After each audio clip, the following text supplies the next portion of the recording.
দেখো, ভালো রেজাল্ট করতে হলে তো আমাদেরকে একটু বেশি বেশি করে মক টেস্ট দিতেই হবে।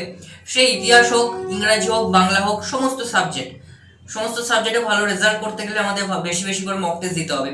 সেহেতু তোমাদের প্রত্যেক সপ্তাহে একটা অধ্যায় ভিত্তিক মক টেস্ট আনি ইতিহাসে।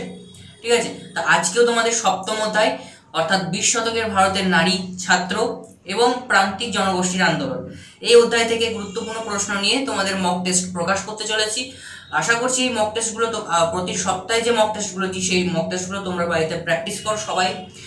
আর এই মক টেস্টটাও তোমরা বাড়িতে ভালো করে প্র্যাকটিস করো। আশা করছি ভালো লাগবে এবং তোমাদের প্রয়োজন আসবে। ঠিক আছে, বেশ, বেশি কিছু বলার নেই, প্রত্যেক সপ্তাহে মক টেস্টের ভিডিও আসে। চলো, মক টেস্টটা দেখে নাও আর কমেন্টে অবশ্যই জানাবে যে কত পেয়েছো। ঠিক আছে, নিজেরাই কারেকশন করবে এবং আমাকে জানাবে 50-এর মধ্যে কত পেয়েছো। বেশ, চল। ইতিহাসের সপ্তম অধ্যায় 20 শতকের ভারতের নারী, ছাত্র ও প্রান্তিক জনগোষ্ঠীর আন্দোলন, এই অধ্যায় থেকে তোমরা মক টেস্টটা একটু ভালো করে দেখে নাও এবং বাড়িতে ভালো করে প্র্যাকটিস করার চেষ্টা করো। দেখো, প্রথম প্রশ্ন, নারী কর্মমন্দির প্রতিষ্ঠা করেছিলেন কে? চট্টগ্রাম অস্ত্রাগার লুণ্ঠনের নেতৃত্ব দেন কে? 3 নম্বর, দলিতদের হরিজন আখ্যা দিয়েছিলেন কে? ভাইকম সত্যাগ্রহ অনুষ্ঠিত হয়েছিল কোথায়?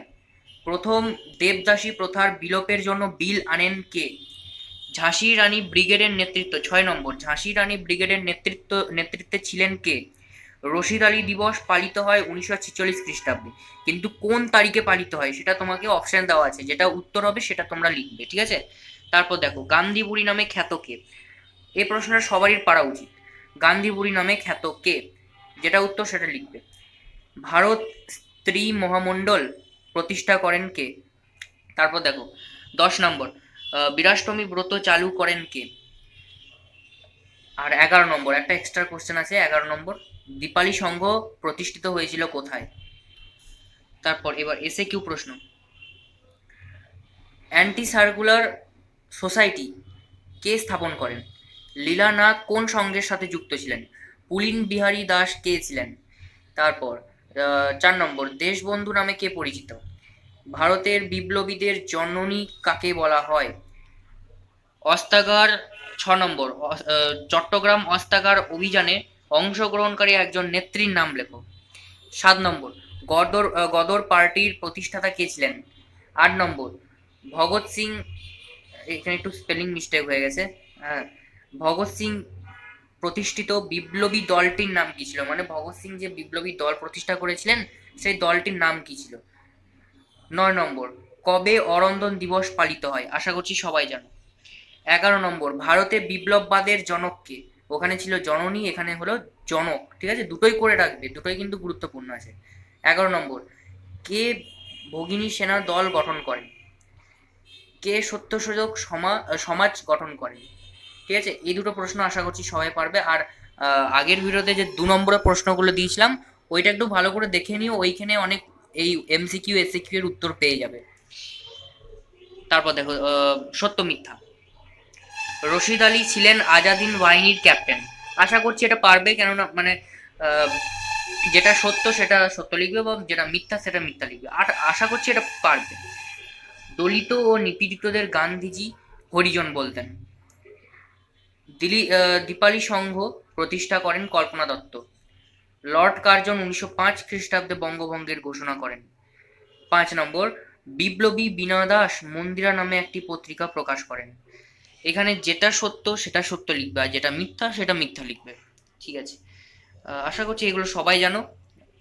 বেশ, এবার দেখো, 2 নম্বরের প্রশ্ন, দীপালি সংঘ কেন প্রতিষ্ঠিত হয়, কি কারণে প্রতিষ্ঠিত হয়, এটা তোমাদের লিখতে হবে। বিনয় দাস কেন বিখ্যাত? সাম্প্রদায়িক বাটোয়ারা নীতি কি? ভগৎ সিং কে ছিলেন? কোন মামলায় তাকে ফাঁসি দেওয়া হয়েছিল? 1+1। ভাগিনী সেনা কি, ভগিনী সেনা কি? প্রীতিলতা ওয়াদ্দেদার কে ছিলেন? কে, কবে, কেন? এই প্রশ্নগুলো একটু ভালো করে দেখে রেখো। ঠিক আছে, উত্তর ছোট হবে কিন্তু নাম্বার ভালোই উঠবে। কে, কবে, কেন কার্লাইল সার্কুলার জারি করেছিলেন? বেশ, 7টা দেওয়া আছে তোমাদের এখানে, 5টা লিখতে হয়, 7টা দেওয়া আছে, দুটো এক্সট্রা আছে, পারলে এই দুটো করে নিও। তারপর 4 নম্বরের প্রশ্ন, দুটো লিখতে হয়, দুটো লিখতে বলেছি, 4টে লিখলেও হবে। ঠিক আছে, এবার দেখো, প্রথম প্রশ্ন, দলিত অধিকার বিষয়ে গান্ধী আম্বেদকরের বিতর্ক নিয়ে একটি টিকা লেখো।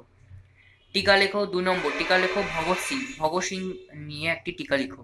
ঠিক আছে। তারপর সশস্ত্র বিপ্লবী আন্দোলনে দীপালি সংঘের অবদান আলোচনা করো বা বিশ্লেষণ করো। 4 নম্বর, ভারত ছাড়ো আন্দোলনে নারীদের ভূমিকা উল্লেখ করো। বেশ, এবার শেষ তোমাদের 8 নম্বরে ব্যাখ্যামূলক প্রশ্ন। দেখো 3টে দিয়েছি, একটা লিখবে। সশস্ত্র বিপ্লবী আন্দোলনে নারীদের ভূমিকা ব্যাখ্যা করো। সশস্ত্র বিপ্লবী আন্দোলনে ছাত্রদের অংশগ্রহণ, ছাত্র এবং নারী দুটোই করে রাখবে। ঠিক আছে, দুটোই করে রাখবে। আর লাস্ট, এটা করলেও করতে পারো, 20 শতকে ভারতের দলিত রাজনীতি ও আন্দোলনের চরিত্র বৈশিষ্ট্য সম্পর্কে আলোচনা করো। বেশ, এই গেল তোমাদের মক টেস্ট। পুরো মক টেস্টটা বাড়িতে ভালো করে মন দিয়ে প্র্যাকটিস করো। আশা করছি তোমরা এখান থেকে কিছু লাভ হবে। ঠিক আছে, তোমাদের কিছু লাভ হবে। আর অবশ্যই কমেন্টে জানিও কত পেয়েছো, 50-এর মধ্যে কত পেয়েছো। ঠিক আছে, আর টাইম অনুযায়ী শেষ করতে পারছো কিনা সেটা একটু খেয়াল রেখো। বেশ, তো চলো, দেখা হচ্ছে অন্য কোনো বিষয় নিয়ে অন্য কোনো ভিডিওতে। ততক্ষণের জন্য সবাই ভালো থেকো, সুস্থ থেকো। সামনে টেস্ট, ভালো করে প্রিপারেশন নাও। ধন্যবাদ।